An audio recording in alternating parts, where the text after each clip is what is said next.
Al estudiar acerca de la historia de la iglesia, tenemos un reto por delante, y es que estamos hablando de 2000 años.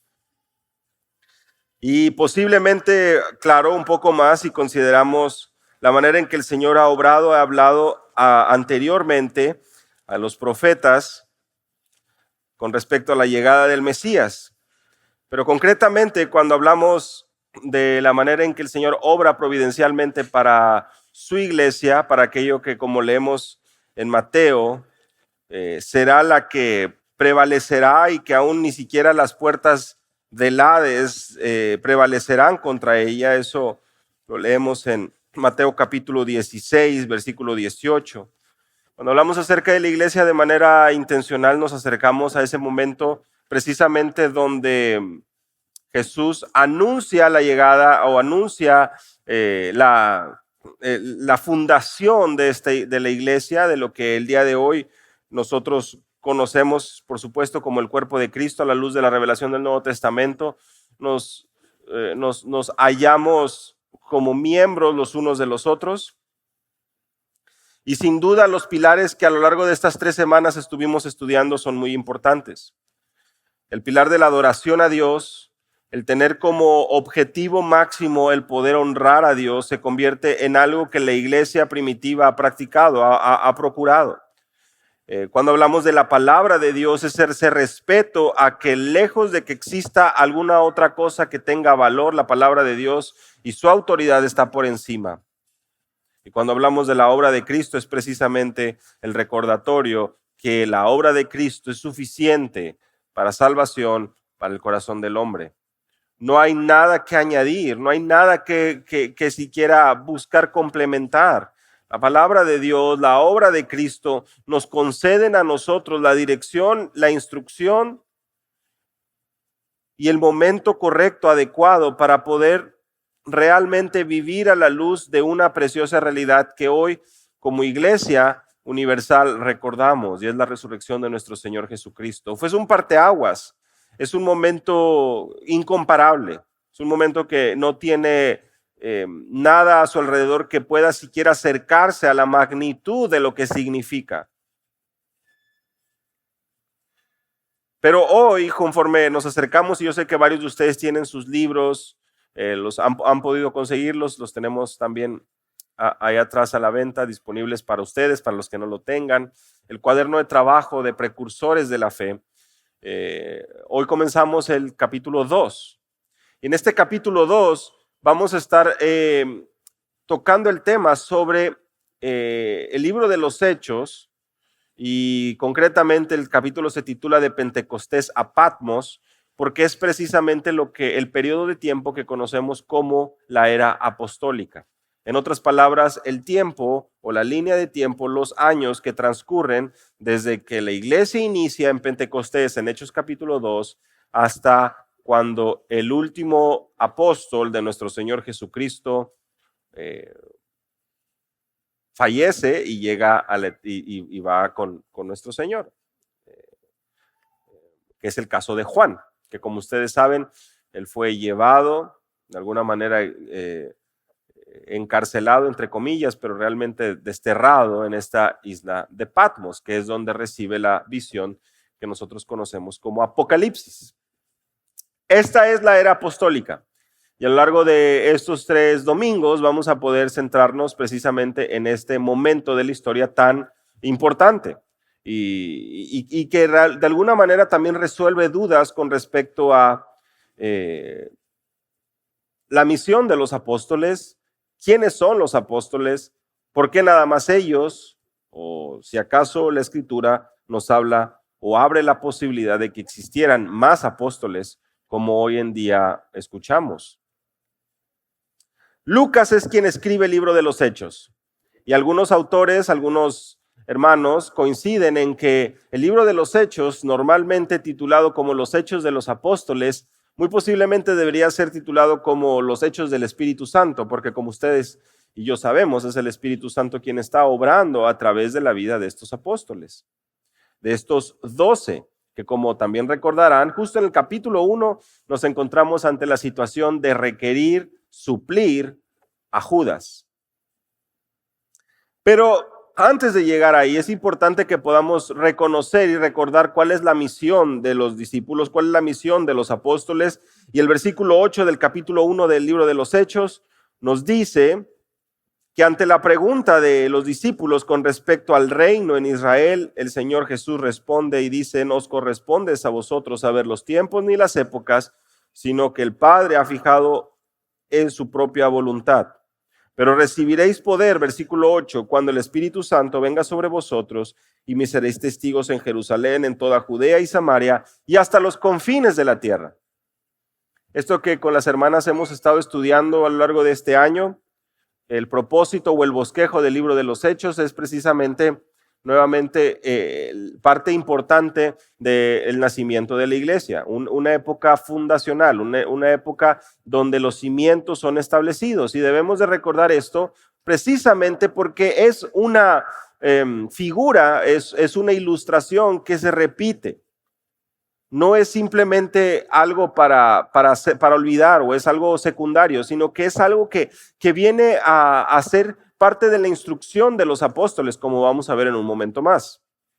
Jerusalén y Judea es un periodo o una extensión geográfica que desde el capítulo 2 hasta el capítulo 7 vemos que el evangelio llega ahí. Estos capítulos, desde el 2 al 7, comprenden esta sección del libro de los Hechos, donde efectivamente el evangelio viene a Jerusalén y a Judea. En el capítulo 8 vemos cómo el evangelio igualmente llega a Samaria. Y a partir del capítulo 9, ustedes recordarán la conversión de Saulo. En delante, hasta el capítulo 28, vemos cómo Saulo, antes perseguidor de la iglesia, viene por gracia a ser llamado apóstol. ¿A quién? A los gentiles. Y por lo tanto el evangelio llega por todo el imperio romano. Llega a oídos de las máximas autoridades, tanto religiosas como civiles. Y son dos personajes, son dos apóstoles que vienen a ser la figura principal o las figuras principales del libro de los Hechos. Y los dos comienzan con la letra P. Ya están pensando en una caricatura, pero no, es Pedro y Pablo específicamente, pero son los apóstoles. Los apóstoles Pedro y Pablo son quienes figuran como aquellos que tienen un lugar muy importante en el libro de los Hechos. De hecho, los primeros capítulos ustedes podrán rápidamente ubicar, ¿verdad?, a Pedro como aquel en cuya vida está el foco de atención. Es como si este reflector estuviera siguiendo a Pedro a todas partes, inclusive hasta la misma cárcel.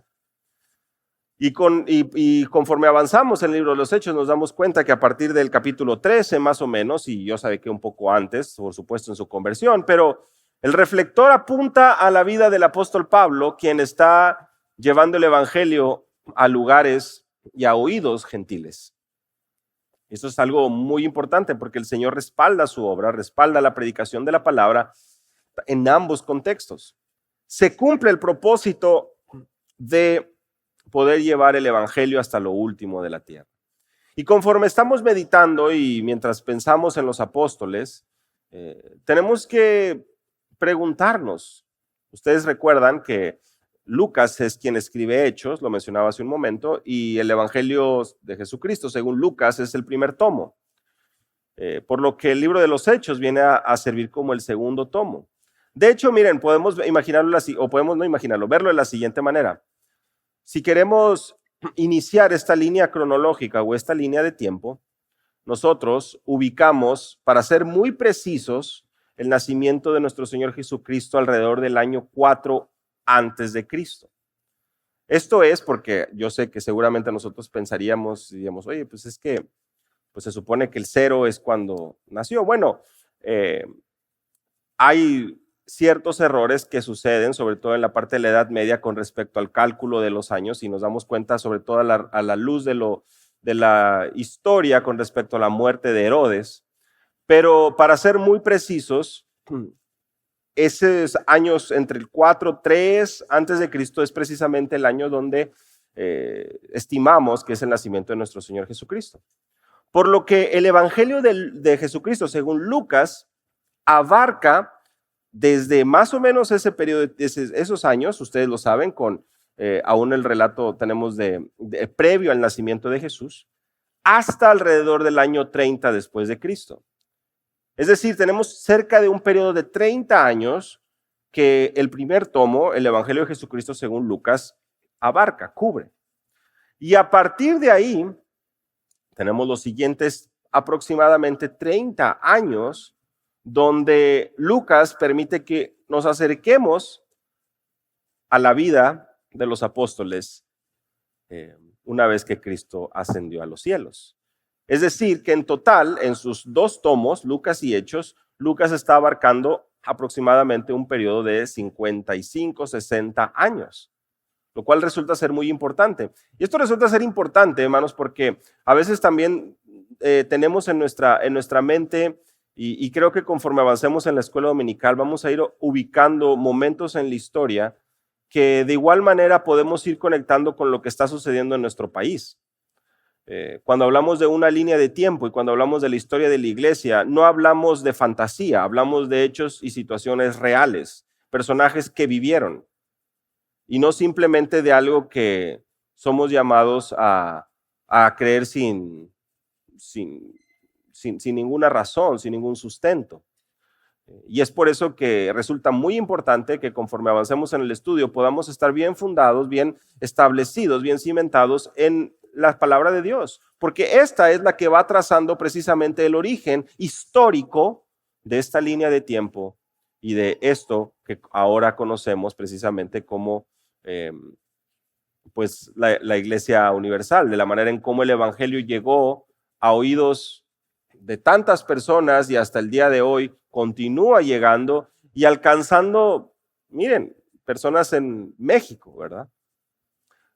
Entonces les comento esto precisamente para tener ese entendimiento y poder estar cercanos a lo que está ocurriendo realmente en la historia. Es un momento y un periodo de tiempo específico. Unos domingos más adelante estaremos estudiando acerca de los discípulos de los apóstoles, es decir, la siguiente generación, que de igual manera son personajes históricos, personajes que existieron, pero que recibieron la estafeta de parte de los apóstoles de Jesucristo para que continuaran haciendo la obra de ministerio y para que continuaran pastoreando y para que continuaran enseñando y para que continuaran viviendo. Y así sucesivamente iremos avanzando precisamente hasta llegar a un punto cercano de cómo el Evangelio llegó a nosotros. Es muy interesante en ocasiones cuando uno, por ejemplo, traza una línea de tiempo con respecto a cómo el Evangelio llegó a tu familia, a tus oídos, a tu corazón. ¿Quién pudo haber sido aquel misionero? ¿Quién pudo haber sido aquella iglesia que envió a ese misionero para que llegara a esa ciudad en ese periodo de tiempo, en ese lugar, para que efectivamente, ya sea que predicara a ti o a tus padres o a tus abuelos, pero el Evangelio llegara a tu familia? Muchas veces no nos percatamos de todo lo que aconteció antes, pero es un motivo de agradecimiento a Dios. Y es una línea cronológica que si apuntamos al inicio, por supuesto que vamos a la cruz de Cristo, vamos a la resurrección y vamos a Hechos capítulo 1, de donde estos apóstoles cobran un ánimo que nunca antes habíamos visto y están dispuestos a llevar el Evangelio hasta lo último de la tierra. Y ahora la pregunta sucede, y bueno, ¿qué fue lo que originó en estos apóstoles que cambiaran tan repentinamente, si lo podemos ver de esta manera? Pero ¿qué fue lo que sucedió en la vida de los apóstoles para que ahora, cuando terminamos Lucas, estén acobardados, estén temerosos, y cuando abrimos al capítulo 1 de Hechos, capítulo 2, vemos una actitud completamente diferente? ¿Qué fue lo que detonó en ellos un entendimiento y una valentía que no habíamos visto en ellos? ¿Será acaso que estuvieron en un curso de artes marciales, en un curso de defensa personal, de cómo hablar en público, en seminarios de cómo poder expresarse correctamente? ¿Será acaso que habrán estado entre ellos armando un plan, una estrategia? Bueno, tenemos dos eventos y uno de ellos, por supuesto, en el que estaremos meditando el día de hoy. El primero es la resurrección. la resurrección. Romanos capítulo 8, verso 11, el apóstol Pablo, escribiendo a los romanos, dice, si tienen ahí sus Biblias, pueden seguir con su vista, pero si el espíritu de aquel que resucitó a Jesús de entre los muertos habita en vosotros, el mismo que resucitó a Cristo Jesús de entre los muertos, también dará vida a vuestros cuerpos mortales por medio de su espíritu que habita en vosotros. Si había algo, si había un momento, una situación y una esperanza que había opacado cualquier dificultad y temor, es que ellos habían visto con sus ojos a Cristo resucitado. Y el apóstol Pablo, que vamos a ver un poco más adelante, como este último, como este abortivo, como este último de los apóstoles, de igual manera acompaña esta misma certeza del resto de los 11 que vieron con sus ojos al Cristo resucitado, y con una certeza y con una seguridad le escribe a los romanos y les dice: el mismo que resucitó a Cristo Jesús también dará vida a nuestros cuerpos mortales por medio de su espíritu que habita en vosotros. En otras palabras, si hay un momento un momento que cambió por completo ese carácter o esa situación temerosa de los discípulos, tiene que ver mucho con la resurrección, pero sobre todo con la certeza y las palabras de Jesús, que al prometer a sus discípulos el que puedan estar con él un día. Y el apóstol Pablo lo describe de esa manera, haciendo y recordando a los romanos que tenemos esa certeza de que el mismo Dios será quien dé vida a nosotros por medio de su espíritu que habita en nosotros. ¿Qué mayor certeza de seguridad para nuestra vida en este mundo? No existe otra. Segunda a los Corintios capítulo 4, verso 14. De igual manera, el apóstol Pablo escribe a la iglesia en Corinto y dice: sabiendo que aquel que resucitó al Señor Jesús, a nosotros también nos resucitará con Jesús y nos presentará juntamente con vosotros. La resurrección se convirtió en un pilar para la enseñanza de los apóstoles y para una certeza y compartir precisamente a las iglesias de esta preciosa realidad, de esta preciosa promesa. Cambió por completo el sentido de una esperanza terrenal. Cambió por completo el poner nuestros ojos solamente aquí, sino que permitió que este evento incomparable, que no tiene absolutamente ninguna duda, y que a la misma vez no hay ningún evento que se acerque a la magnitud de la resurrección, sea el ancla de la fe de la iglesia de Cristo, de la iglesia de nuestro Señor. Y por supuesto, existe también otro evento que sacude y que dirige los pasos de los discípulos a un camino de convicción, de valentía, pero de dependencia continua de Dios. Juan capítulo 14, verso 26. Juan capítulo 14, verso 26. La venida del Espíritu Santo. La venida del Espíritu Santo se convierte precisamente en esta otra cara de la moneda que viene a transformar los corazones temerosos de discípulos en predicadores con una convicción realmente fuera de este mundo. El Consolador, el Espíritu Santo, a quien el Padre enviará en mi nombre, Él os enseñará todas las cosas y os recordará todo lo que os he dicho. El Espíritu Santo. Y son palabras de Jesús que le hace ver a sus discípulos: no están solos. No van a estar solos. Juan capítulo 16, tan solo unas páginas adelante, versos 12 al 15. Aún tengo muchas cosas, nuevamente Jesús hablando, tengo muchas cosas que deciros, pero ahora no las podéis soportar. Pero cuando Él, el Espíritu de verdad, venga, os guiará a toda la verdad, porque no hablará por su propia cuenta, sino que hablará todo lo que oiga y os hará saber lo que habrá de venir. Él me glorificará, porque tomará de lo mío y os lo hará saber. Hay dos eventos, dos situaciones que vienen a transformar la vida de los discípulos, de estos temerosos que vemos en los evangelios, de estos a lo mejor imprudentes y de estos valientes hombres de convicción y pasión por el evangelio. Y precisamente hablamos de la resurrección y hablamos de la venida del Espíritu Santo. Sabemos que en Hechos capítulo 2 es precisamente lo que acontece ahí en el día de Pentecostés. Y sabemos que la resurrección se convierte en este evento histórico que marca este parteaguas y este momento de suma importancia para la vida de ellos y, por supuesto, para nosotros. Y aquí es donde surge esta pregunta con respecto a los apóstoles.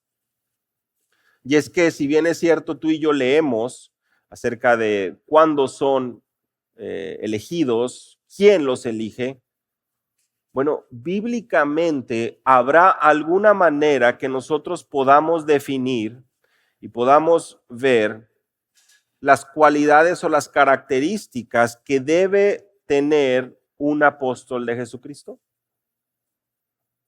En otras palabras, ¿qué permite o qué le permite a alguien autodenominarse un apóstol?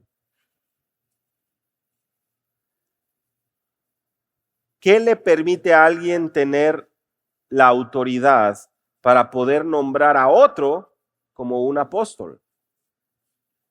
¿Será acaso que es una especie de pirámide o una especie de organigrama donde cuando cierto creyente cumple tantos requisitos o tantas estrellitas en la frente, sube a la pirámide y se le reconoce como apóstol? Habrá, y si es así, si la jerarquía es así, ¿habrá algún otro nivel por encima de un apóstol? Bíblicamente, ¿qué es lo que observamos con respecto a esto? Porque si estamos estudiando acerca de la historia de la iglesia y nosotros estamos precisamente estudiando lo que los apóstoles de Jesucristo realizaron por poder del Espíritu Santo, bueno, pues el día de hoy nos situamos en un contexto donde tal vez no proliferan, pero sí hay varios que se denominan apóstoles. Denominaciones que sitúan al apóstol en una posición de autoridad por encima de los pastores. Y bíblicamente es bueno que podamos tomar el tiempo para poder esclarecer las dudas y para poder también situarnos en ese momento histórico de la iglesia donde hay un fundamento. Y si hay un fundamento y si seguimos esa misma ilustración de una cimentación, de un fundamento, pues este es puesto una vez. Pero mis hermanos, más importante que seguir esa ilustración o que continuar hablando acerca de elementos de la construcción, vamos a la palabra. ¿Qué permite a alguien o qué le permite a alguien las facultades para autodenominarse un apóstol? Vayan conmigo y hoy vamos a ver primeramente el ser testigo ocular de Cristo resucitado. Tenemos varios pasajes, así que vamos ahí a 1 Corintios capítulo 9, verso 1. El apóstol Pablo defiende su apostolado. Y una de las cualidades o una de las características, una de las menciones que él hace con respecto a autenticar o autentificar su apostolado es haber visto a Jesucristo nuestro Señor. No soy libre, no soy apóstol, no he visto a Jesús nuestro Señor. ¿No sois vosotros mi obra en el Señor? Tú y yo sabemos que en el contexto de la conversión del apóstol Pablo es Jesús mismo quien se le presenta y lo confronta por estar persiguiéndolo a él. ¿Recuerdan ustedes? Soy yo, dice Jesús, a quien tú persigues. Miren conmigo ahí unas páginas más adelante en el capítulo 15 de esta misma primera carta a los Corintios, capítulo 15 de esta misma carta a los Corintios, verso 7. Después se apareció a Jacobo, está Pablo hablando de aquellos a quienes Jesús se presentó una vez que resucitó al tercer día conforme a las Escrituras. Se apareció a Cefas, después a los 12, luego se apareció a más de 500 hermanos a la vez, la mayoría de los cuales viven aún, pero algunos ya duermen. Después se apareció a Jacobo, luego a todos los apóstoles, y al último de todos, como a un nacido fuera de tiempo, un abortivo, se me apareció a mí. Porque yo soy el más insignificante de los apóstoles, que no soy digno de ser llamado apóstol, pues perseguí a la iglesia de Dios. Bueno, aquí observamos que es Pablo precisamente el que se hace llamar el último de los apóstoles. Y también observamos que es precisamente una descripción de lo que acontece una vez que Cristo resucita. Hay testigos oculares y estos testigos no se quedan callados con respecto a esto, sino al contrario. A lo largo del libro de los Hechos, el apóstol Pedro hace mención de este evento como algo que se convierte en un pilar de su predicación. Hechos capítulo 1, verso 22. El apóstol Pedro están echando, todavía no llegamos al capítulo 2, estamos ante la situación de poder elegir a quién va a suplir a Judas. Entonces tenemos a los apóstoles de nuestro Señor Jesucristo y ellos, ante esa duda mencionan lo siguiente en el verso 21 del capítulo 1 de Hechos. Es necesario que de los hombres que nos han acompañado todo el tiempo que el Señor Jesús vivió entre nosotros, comenzando desde el bautismo de Juan hasta el día en que de nosotros fue recibido arriba, uno sea constituido testigo con nosotros de su resurrección. Sabemos que se presenta a José y a Matías, y Matías es contado como uno de los apóstoles. Pero ¿qué es lo que los discípulos en ese momento deciden? Tiene que ser uno, si vamos a llamar a uno que supla a Judas, tiene que ser uno que ha estado con nosotros y que ha sido testigo de la resurrección. No va a ser cualquiera, tiene que cumplir ciertos requisitos. Y el apóstol Pablo, leíamos en 1 Corintios 9, cómo él menciona precisamente esto de haber sido testigo de Cristo resucitado como algo muy importante. Y ahora observamos cómo también en el capítulo 15 volvemos a ver la predicación del apóstol Pablo o el mensaje del apóstol Pablo situado a esa situación, a esa realidad, donde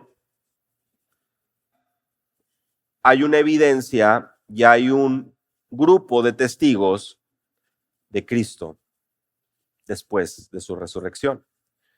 En Hechos capítulo 2, verso 24, ahí es donde el apóstol Pedro predicando dice, a quien Dios resucitó, hablando de Jesús, poniendo fin a la agonía de la muerte, puesto que era imposible que él quedara bajo el dominio de ella.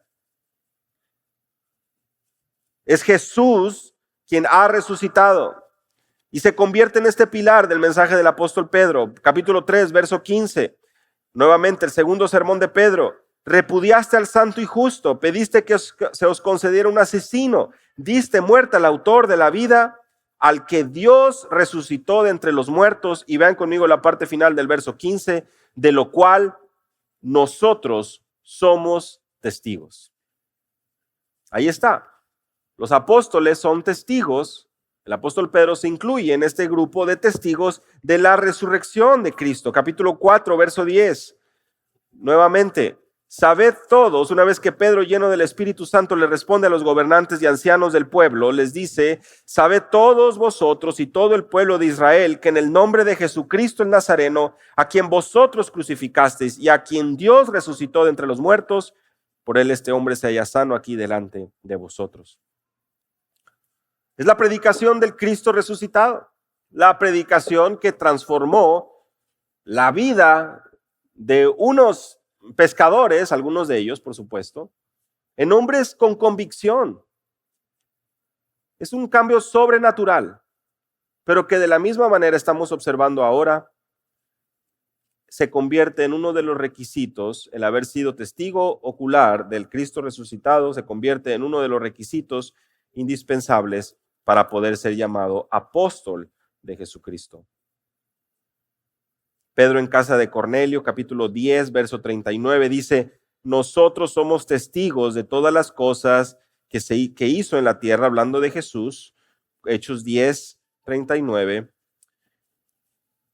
Y también le dieron muerte colgándole en una cruz, versículo 40. A este Dios le resucitó al tercer día e hizo que se manifestara no a todo el pueblo, versículo 41, sino a los testigos que fueron escogidos de antemano por Dios, es decir, a nosotros que comimos y bebimos con él después que resucitó de los muertos, y nos mandó a predicar al pueblo y testificar con toda solemnidad que este Jesús es el que Dios ha designado como juez de los vivos y de los muertos. De este dan testimonio todos los profetas, de que por su nombre todo el que cree en él recibe el perdón de los pecados. Este es un texto muy, muy especial, porque vemos resumida precisamente la misión de los apóstoles. En representación, Pedro habla y expone ahí, en casa de Cornelio, un mensaje que es muy, muy importante, es contundente, y habla de los planes de Dios, de los planes perfectos de Dios. Algunos podrán decir, ¿por qué no se apareció Jesús resucitado? ¿Por qué no se apareció a todos? Todos hubieran creído, se hubiera aparecido. Y no, no es así. No estamos hablando de que el Señor va a cumplir nuestros caprichos o va a pensar como nosotros pensamos. Su sabiduría es infinita, es inescrutable, está por encima de nuestros pensamientos. El plan de Dios fue precisamente guiar a este grupo de hombres a un entendimiento de vivir sus vidas ya no para ellos mismos, sino para el Señor del universo. Y con una convicción y con una claridad en su mensaje, predicar algo que ustedes lo saben. En Hechos capítulo 17, los atenienses se burlaron de Pablo cuando hablaba de la resurrección de los muertos. Es un mensaje que no entra por los oídos humanos con toda comodidad. Es un mensaje que suena precisamente a una locura para muchos, pero este es el evangelio. Y esto es lo que los discípulos presenciaron, de manera que su corazón fue saturado de esta realidad, y vemos que su predicación de igual manera llena de convicción. El primer requisito entonces que vemos para un apóstol de Jesucristo desde la perspectiva bíblica es que es un testigo ocular del Cristo resucitado. ¿Cuál viene a ser un segundo requisito que vemos en la Escritura con respecto a ser un apóstol de Jesucristo? Pues me parece que es algo bastante obvio y lo vemos en los evangelios, Marcos capítulo 3, Mateo capítulo 10, ¿no? Son escogidos por Jesús. Jesús designa a 12, Marcos capítulo 3, verso 14, para que estuvieran con él. Jesús elige al grupo de hombres que va a estar con él. Lucas capítulo 6, verso 13. Cuando se hizo de día, llamó a sus discípulos y escogió a 12, a los que también dio el nombre de apóstoles. Jesús los elige y lo tenemos en la Escritura.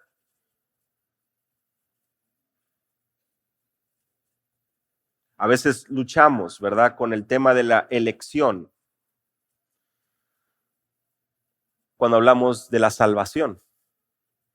Yo sé que nuestro corazón lucha muchas veces con esa parte de Dios eligiendo. Pero, querido hermano, hermana, yo quiero animarte a que puedas observar en la Escritura que desde el principio Dios elige. Nada más que como nosotros no estamos involucrados en ese contexto, ni tenemos nada que ver con ese contexto, somos muy indiferentes y no nos cuesta tanto trabajo aceptarlo. Pero ahora que estamos aquí y que hablamos de la salvación y la elección, luchamos. Pero muchos de nosotros desde niños supimos que Dios había escogido a Abraham y avanzamos en nuestra escuela dominical de niños y luego leímos más adelante que Dios eligió a David. Y no tenemos ningún problema. Mis hermanos, de principio a fin, Dios es soberano y Él elige conforme a su perfecta voluntad. Y lejos esté de nosotros el querer levantar una protesta de injusticia ante Dios, pues Él es quien gobierna los tiempos, las edades, y Él es quien hace todo con el propósito de su gloria. Y de la misma manera que el Señor fue eligiendo vasos de barro para glorificarlo a Él en distintos momentos de la historia, llegamos al ministerio terrenal de nuestro Señor Jesucristo, donde nuevamente Él elige a 12.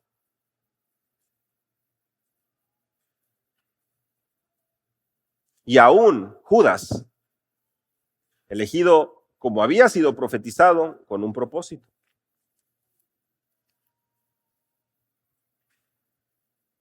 Estos 12 se convierten en los apóstoles de Jesús.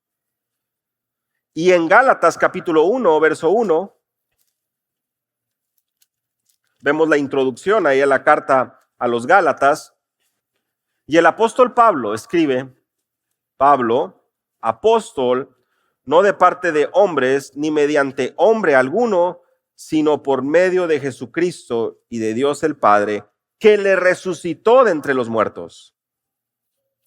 En otras palabras, nuevamente observamos esto, que es aún Pablo quien nos dice con toda claridad que él fue constituido, llamado apóstol por Jesucristo. Dirán algunos, bueno, y por ejemplo, ¿qué es lo que sucede ahí con Matías? Son los discípulos los que escogen. Y aquí hay algo muy interesante que debemos de recordar y es algo que da luz también a todo el Nuevo Testamento.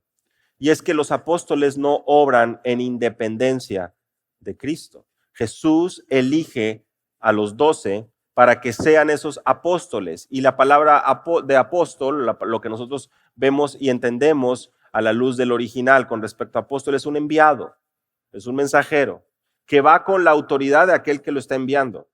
En otras palabras, lo que nosotros observamos en la vida de los apóstoles es que ellos están obrando entendiendo la autoridad que les ha sido otorgada, lo hemos estudiado anteriormente, y también recordando que el Espíritu Santo estará morando en ellos, guiándoles a toda verdad, instruyéndoles y haciéndoles ver todo aquello que Jesús les había enseñado. No estaban solos.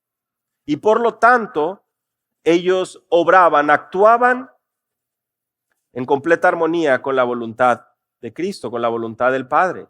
Y actuaban, predicaban con el respaldo de Dios. Como ustedes saben, ellos oran al momento de elegir al sucesor de Judas, precisamente por ese temor reverente, por esa decisión tan importante que está frente a ellos. Una situación única. Y finalmente, los apóstoles de Jesucristo son aquellos que han sido testigos oculares del Cristo resucitado, que han sido elegidos por Jesucristo y que han sido capaces de autenticar su misión y mensaje mediante señales y prodigios. Hechos capítulo 4, versos 33 y 34 nos recuerda que con gran poder los apóstoles daban testimonio de la resurrección del Señor Jesús, y abundante gracia había sobre todos ellos. No había ningún necesitado, todos los que poseían tierras o casas las vendían, traían el precio de lo vendido y lo depositaban a los pies de los apóstoles y se distribuía a cada uno según su necesidad. Un evento histórico. La resurrección de Jesucristo ha tenido un fruto de esperanza para el creyente, pero también de una convicción para estos hombres, quienes estaban actuando, vean ahí, con gran poder. Los señales y las maravillas que vemos a lo largo del libro de los Hechos no se atribuyen a una capacidad de los apóstoles, sino a este don que Dios le otorgó a sus mensajeros, a sus enviados. En el versículo 43 de Hechos capítulo 2, leemos que hubo un temor a toda persona porque muchos prodigios y señales eran hechas por los apóstoles.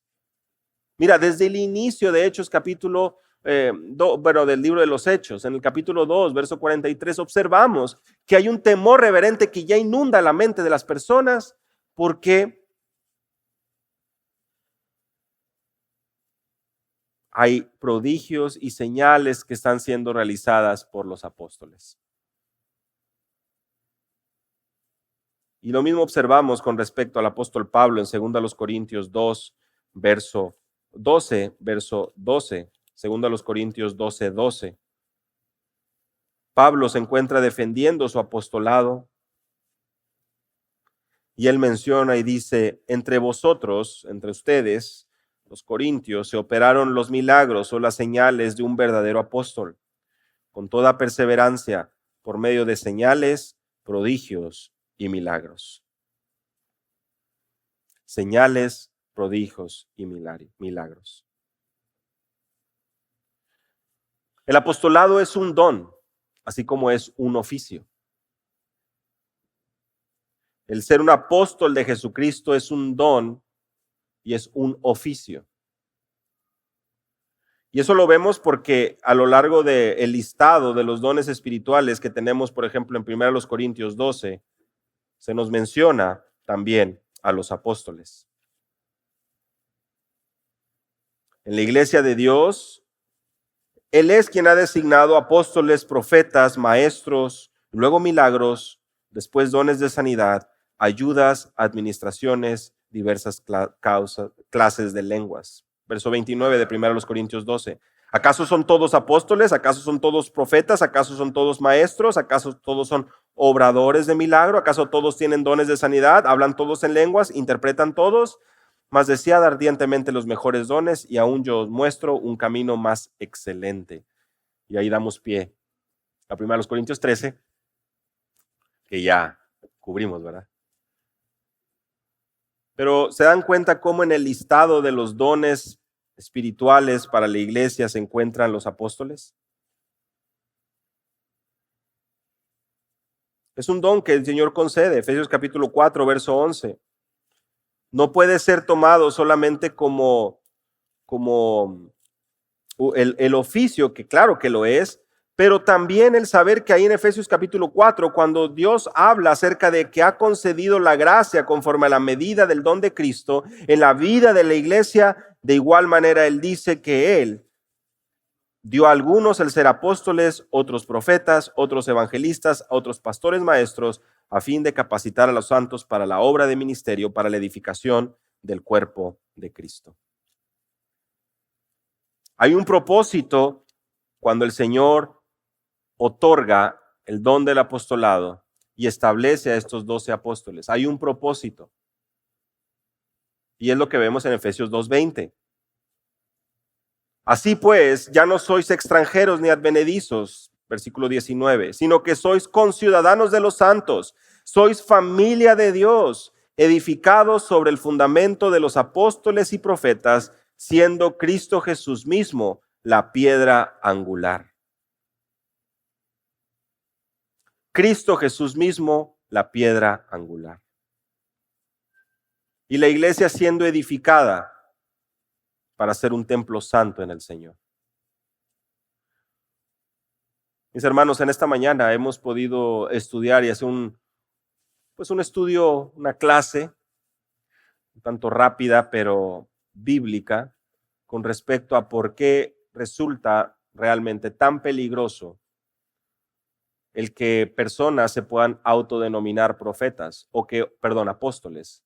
Bueno, profetas también, pero apóstoles. Y por qué otros, al autodenominarse apóstoles, realmente lo que están haciendo es abriendo una puerta, una ventana a querer equiparar la revelación bíblica, el fundamento que el Señor ha establecido, con revelaciones personales, ideas, sueños, ilusiones.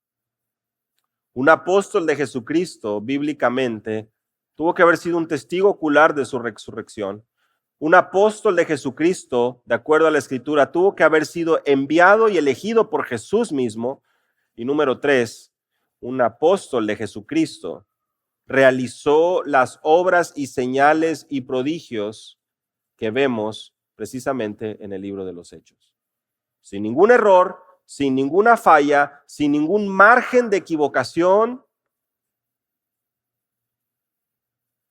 no enfocándose en dolores de cabeza, en dolores de espalda, en dolores de cuello, sino en milagros que genuinamente pueden ser vistos a la luz de la Escritura como precisamente lo que son, milagros.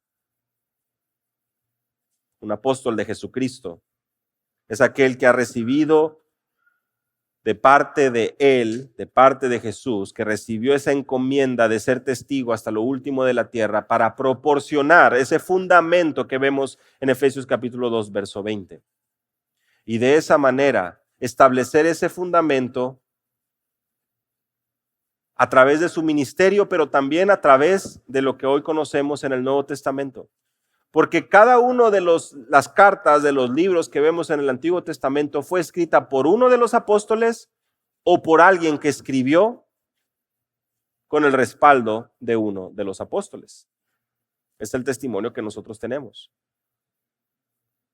Cada libro, cada carta que leemos en el Nuevo Testamento o fue escrito por uno de los 12 y Pablo, o también fue escrito por alguien que tuvo como precisamente voz principal a uno de los apóstoles, que tuvo ahí cercano a él, que fue parte de los que estuvieron con ellos.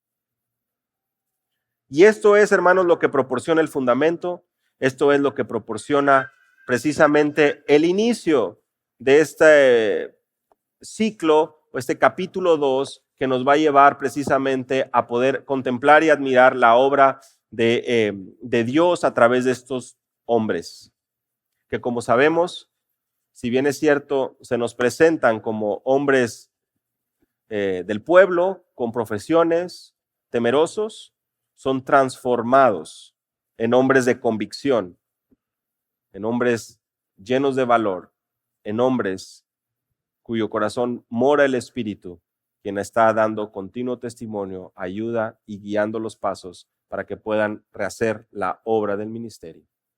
Y hoy, genuinamente nosotros no tenemos mejor fundamento que la Escritura.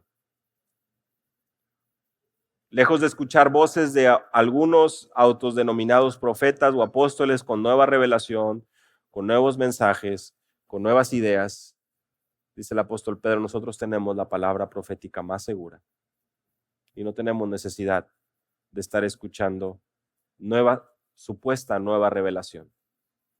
Pues los apóstoles, guiados por el Espíritu, en el diseño y plan divino, han establecido el fundamento sobre el cual nosotros como iglesia estamos fundados. Vamos a dar gracias a Dios.